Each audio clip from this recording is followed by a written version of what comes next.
মৃগী রোগ ভালো করার জন্য দৈব শক্তিতে কোনো কিছু আছে কি না।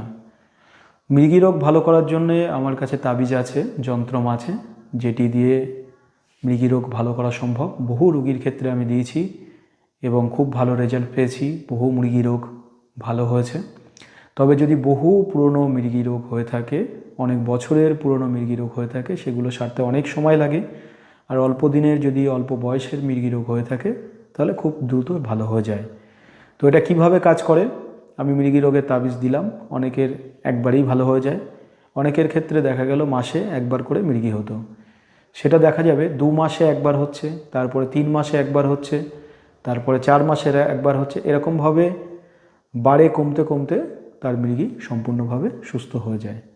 আমাদের এই মৃগীর কবজে কিছু নিয়ম আছে, যেমন তাবিজ ধারণ করলে সোমবারে শিবের নামে পালনই করতে হয়।